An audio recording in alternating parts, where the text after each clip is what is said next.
Broadcasting from the business capital of the world, this is the Podcast Business News Network. Yes, in this podcast, it hasn't even begun and it's ruined. It's ruined. It really is. And that's what we're going to be talking about today. In the world of things metaphysical, there is something called runes that can really give you some insight into your life and potentially the future. And they know all about that at Enlightened Balance, which is just an amazing metaphysical chakra spa and so much more in Crystal Lake, Illinois. Kim is the owner of the place and she's with us. Hey, Kim, how you doing? Good morning, Steve. We're happy to be here. Good morning. You say we're because you've got one of your practitioners. That's Rachel, right? Absolutely. I have the lovely Rachel. She does charm casting. She does runes readings, card readings, and medium sessions. So happy to have her with me today. Happy to have you both with us. And let's dig right into the rune thing, because out of all the things metaphysical, it's probably, personally me, one of the least things I know about. And even if you know about chakras and Reiki, you probably don't know a lot about rune. Why don't we start at the beginning? What is rune? What does it do? How does it help us? Yeah, so runes they're based in Norse mythology and Norse folklore, mainly used by people who practice Norse paganism. So rune itself, I could just talk about the history for hours, so please feel free to cut me off at any moment. Okay. But the word rune itself translates to mystery or whispers. It's all about figuring out a message through these very simple symbols. Now, the symbols themselves are an ancient Norse alphabet called Germanic Elder Futhark. And the earliest known transcriptions that we have of it are from 160 AD. So it's a very ancient art. And when we say rune, for anybody that doesn't know, R-U-N-E is how you spell it. How does it differ from card readings like Oracle or Tarot? Yeah, so in a way, it's very similar. You can read the runes in a way as you would with Tarot or with Oracle cards. However, with runes as well as being used for intuitive reading, you can use them for charm casting, you can use them for protection, you can utilize them in spell work, and they can also be a visual aid for meditation. Wow. Okay. They're versatile. So I want to, before we even dig into it, I want to share something with you. I have a really, really good friend, and I started learning about runes. And she had a bag of runes where I believe, and tell me if this is right or wrong, where you reach in, you grab one, and that, and then you read it. Is that typically how it's done? Absolutely, yes. Okay. One of the runes was broken, and we tried to glue it back together. This is like literally, I'm joking, your rune is ruined. And I don't know, now you feel it when you reach into the bag, because you'll never get it perfect, like perfectly glued back together. But even if you did, would it change the properties of it because it was broken at one point? I don't even know if you can answer that because it's so bizarre. I want to dive into this just for a moment, only because I find that interesting. First of all, were they crystal runes, or were they bone runes or wood runes? What kind of rune, what were they made out of? Good question. They were like white or slightly off-white. So they probably were either yak bone, if I had to guess, or some type of composite resin. But the interesting thing is, if it was a crystal rune and it broke in half, then that means there's something definitely going on with that symbol. But if it wasn't a crystal rune, which it sounds like it probably wasn't, then I guess we can divert that conversation for another day. But yeah, runes have obviously singular symbols on them, and as you cast them or draw them, it provides insight into what's going on. So we'll have people that just want a rune every morning, kind of set the tone for their day or something that they need to focus on. And then we have clients that come in that want runes used to forecast what's to come or what's going on with a partner or, a multitude of different things. But sorry, I didn't mean to cut you off, Rachel. Go ahead. No. I love it. So I just I'll be seeing my friend later. And should I tell her that you may want to take a look at that particular rune? And she did look it up when I was standing there, but I forget what it was. I couldn't even tell you which one, symbol it was. But Even if it was a composite, do you think there is a? I believe there's no coincidences. So do you think that maybe there's a Correct. reason that it broke? Correct. Absolutely. Generally, when there's any kind of metaphysical product and something of that happens, it's trying to say, listen to me, look at me, pay attention to this. I mean, it's really the message there. Even, with a tarot or oracle or whatever kind of card reading, if a card flips out of the deck, it's meant to flip out of the deck so that, spirit is kind of saying, hey, pay attention to this. So my guess is the rune that broke or was broken when you guys reached in, especially if it was not broken before, whatever symbol was on there was something that, I mean, if it happened to you, I would say you're the person that perhaps needs to take on whatever rune it was and really analyze, like, if that meant something to you in the moment or an upcoming event, perhaps. Gotcha. Okay. Thanks for sharing. We'll talk about that later when I see her. So how does it work? I'm surprised. I didn't know that people can pull them every day to get some insight. Yeah, that's personally what I prefer to do with ruins. I like to do a one ruin pull to start my day and sort of set the tone for the day, figure out what I need to focus on. But there are multiple different ways you can go about rune reading. Rachel, based on your experience with doing that, do you find it being accurate? Or is that something that doesn't matter to you? Or, it's like you pull one and then later in the day, you know what? That rune was kind of spot on. Yeah. There's always a message to be taken away.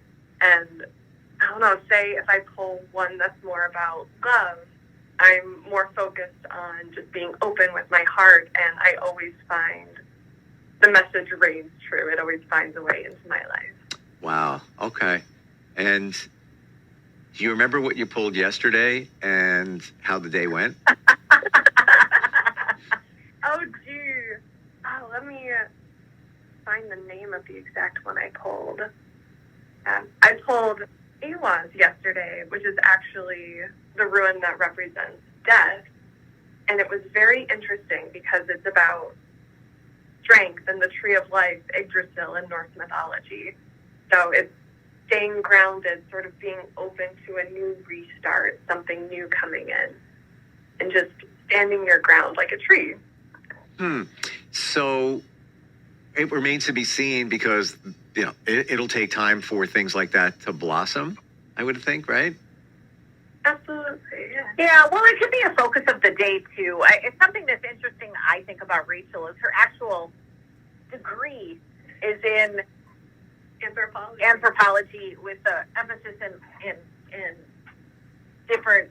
in classical folklore mythology. Yeah, so she tends to really go down the rabbit hole of when you were asking in the beginning of all of the things and how runes came to be and all of that. Although, of course, we do runes readings here, but she's very passionate about kind of how runes came to be, if that makes any sense. Wow. I do think shows, too, like Vikings and Game of Thrones and all of this stuff where they reintroduced runes or had runes as part of the show really kind of brought people back into being interested in them. Because for a while there, I feel like it was just people that were, following, like she said, Nordic paganism that were interested. And now you have kind of the masses more interested in runes because of the exposure in different TV shows, Oh, yeah. It's funny you say that because my friend's friends, and I met him like a year ago, he's Nordic. He even looks it. He looks like a Viking. I'm not even kidding. And what an interesting personality. That whole culture, when you start looking a little bit deeper into it, I find it very interesting. Yeah, absolutely.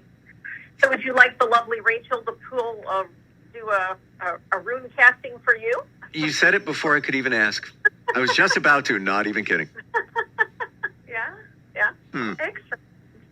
Are you supposed to, I should probably just shut up, but I'm just curious. Are you supposed to ask a question before you pull the rune like you do with a card reading? You can, yeah. I was about to ask, is there any intention you would like to set with this? We could do answering a question. We could set your day, what it would look like. We could do past, present, future. There's any option.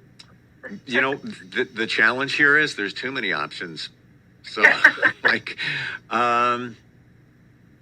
I have two. How specific do I have to get with the question? With you? It is up to you. I'm sorry, I cut you off. Say again. Oh, sorry, it is up to you. Whatever you feel most comfortable with. I actually have two pressing questions, but they're unrelated. Okay. So the one question is, will the situation I'm dealing with, family-wise, and I'm thinking of it very deeply, improve soon? Okay.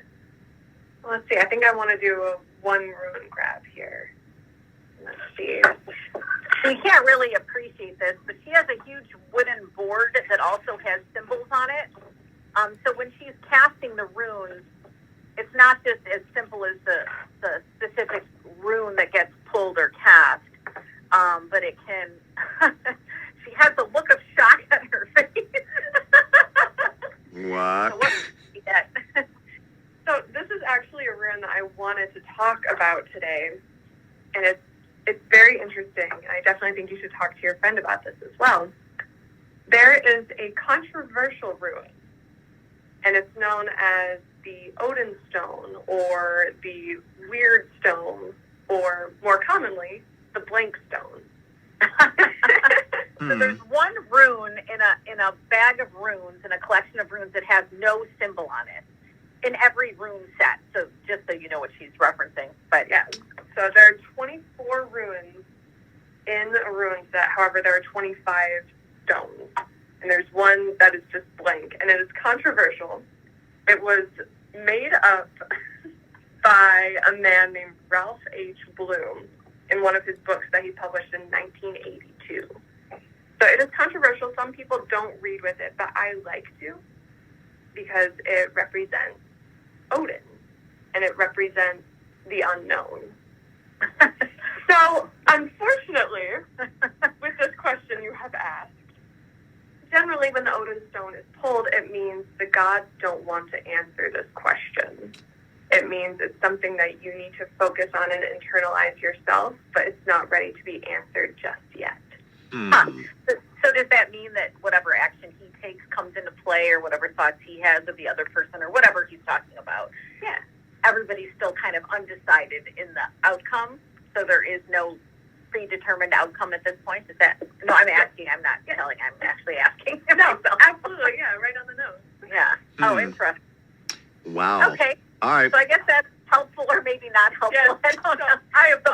The burden is on you, apparently, to manifest how you want it to turn out. But, Yeah, kind of in a holding pattern, in a way. Sorry. All right. So the other question, and this is probably the most commonly asked question that you get. Okay. Yeah.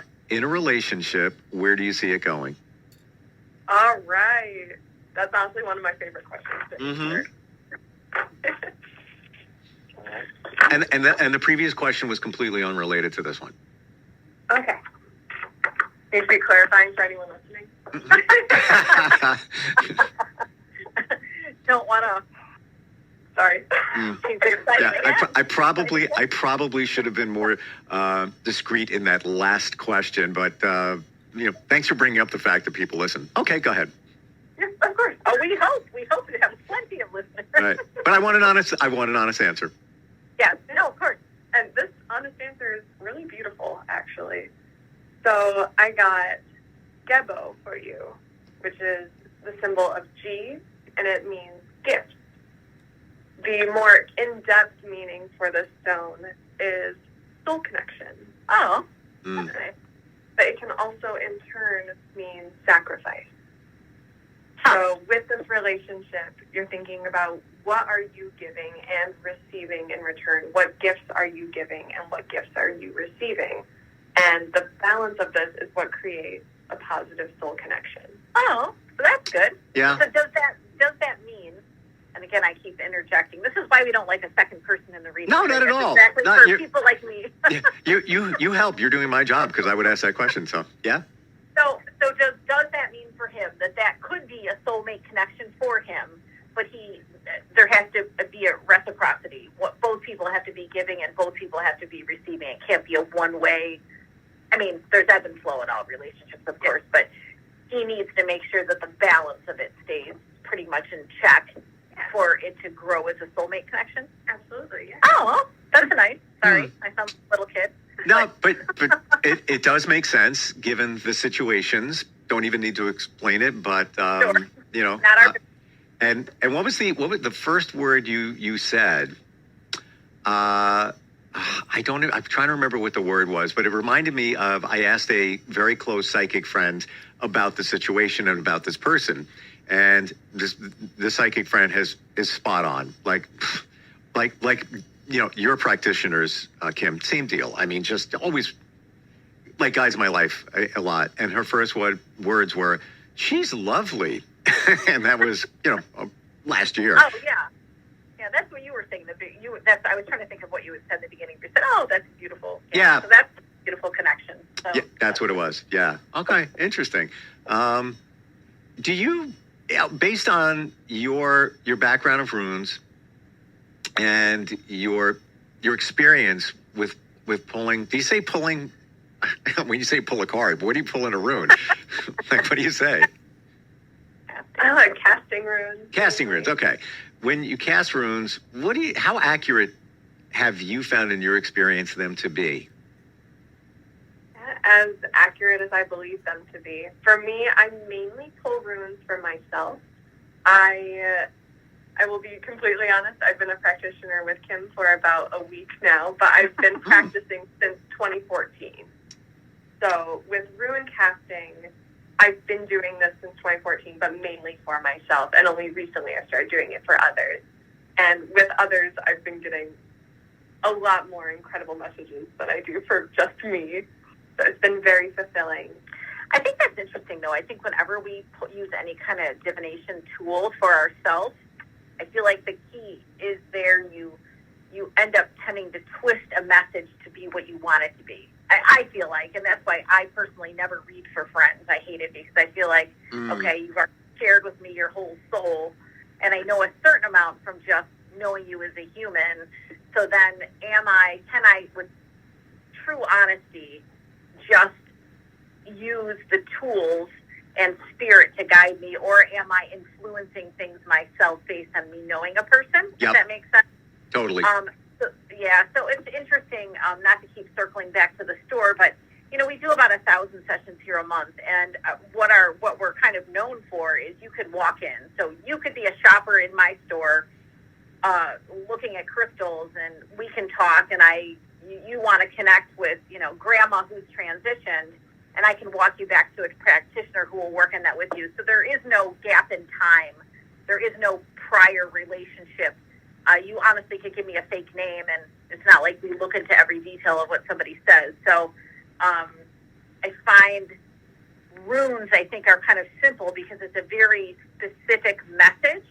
And there's often, if it casts in a reverse way, there is a opposing message, just like with a traditional tarot deck where, you know, if you draw a card and it's in an inverse order, you get a kind of an opposite message, if you will.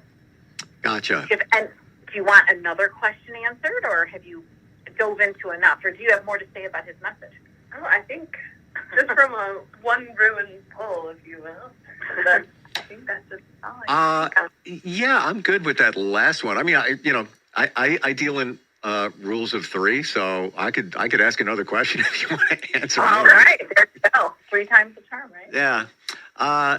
I'm hearing, this is just based on, and I'm just, we're using me as an example. It's not about me, but just the way the process works. I've heard in the last year from various astrologers, those who are intuitive, they all keep telling me out of nowhere, career-wise, look out, dude, it is going to blow up. Like, you know, you're here, it's going here, and it's this year.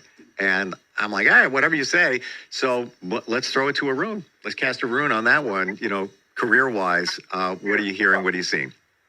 Okay. Well, first off, just I'm getting an energy from you, I guess. Are you a fixed sign? You know? Am I what? A fixed sign? Like Aquarius, Scorpio, Taurus. Virgo. What is your zodiac? What is your zodiac sign? I'm a Virgo. I don't know if that helps you. Oh, a Virgo. Okay. Yeah, I think Virgos have a pretty good forecasted 2022 as well. Fixed signs have a lot to expect this year, but I believe Virgos as well. So let's see. Ooh, okay. We have Tiwaz for your upcoming year, which is represented by the god Tyr. So he is known for justice, leadership. He is a very strong warrior. So to me, that says for your upcoming year, yeah, you're going to be on top of the world. You are powerful. You are plowing through this year with so much strength, and it's really going to pay off for you.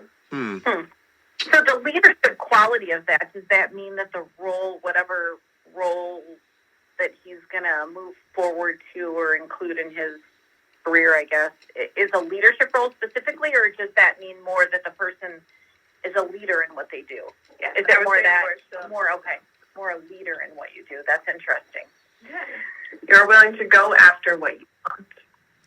Interesting. Okay. All right. I guess I'll sit tight on that and just look at what comes before me and then act on it.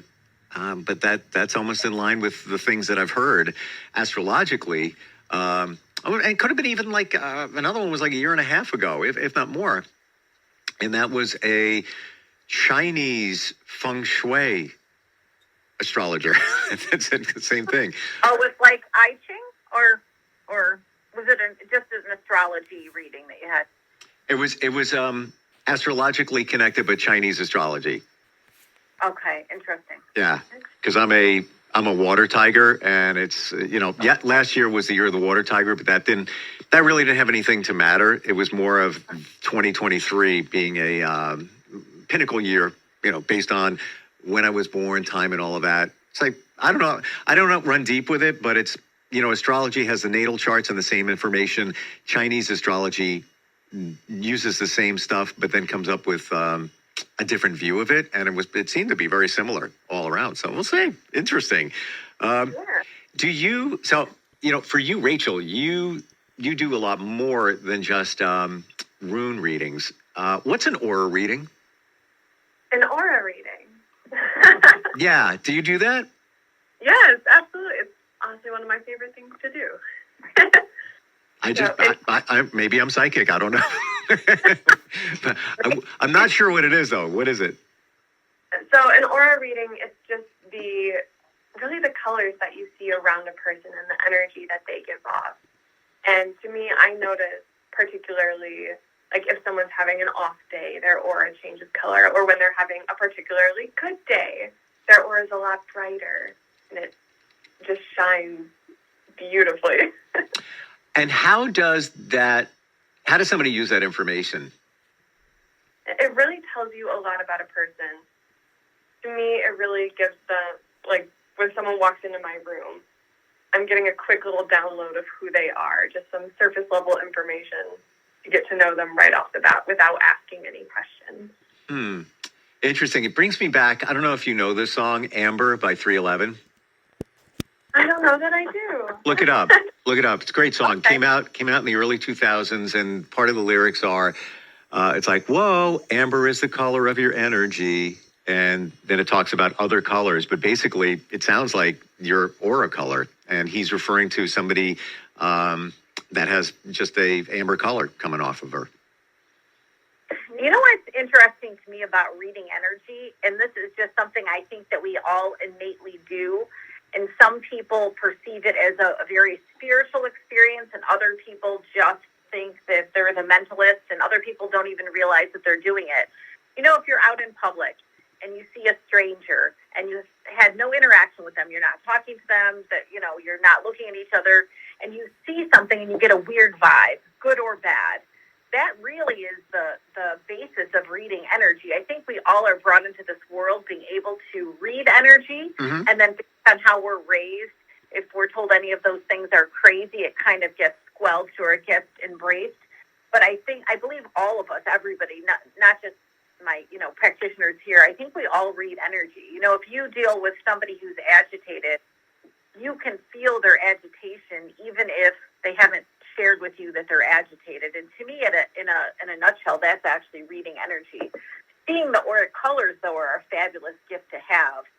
That, of course, I don't have, and the practitioners do. But I do think that we all use energy, and people in particular, I think, that are successful in business are always kind of scanning and reading energy to help them with a sale, help them know when to be quiet, help them know who would be a good fit for their team, that type of thing. Yep. But I think we all use energy. We're all reading energy, even if we're not identifying with that as any kind of an aura reading per se. Completely agree. And it wasn't even an hour ago, I had this conversation with my daughter who's 14 and was just explaining to her how energy is real and how you feel certain things. It's like when you walk into a party and right away you're like, this feels pretty good. Like there's a good vibe here. I'm going to hang out.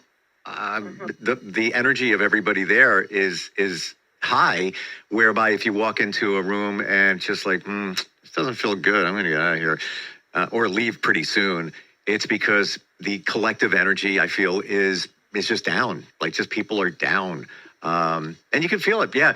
Some people are better at tapping into it than others. And you're right, Kim, maybe salespeople are better at tapping into that energy and reading the other person. And I don't want to say telling them what they want to hear, but realizing what their needs are and being able to sell them something that's going to help them. But a lot of us, life gets in the way. We have all this stuff going on around us, and then we can't focus on these things that could really help us, right? Absolutely. You hear often in business people say, do you know how to read the room?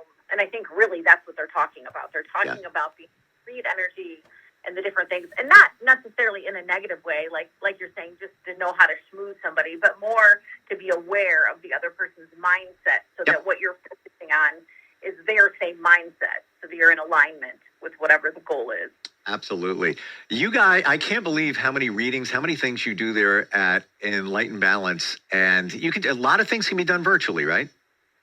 Yes, we actually just recently launched our online Zoom reading. So if anybody goes to enlightenedbalance.com, they can click on the calendar and do a private Zoom reading.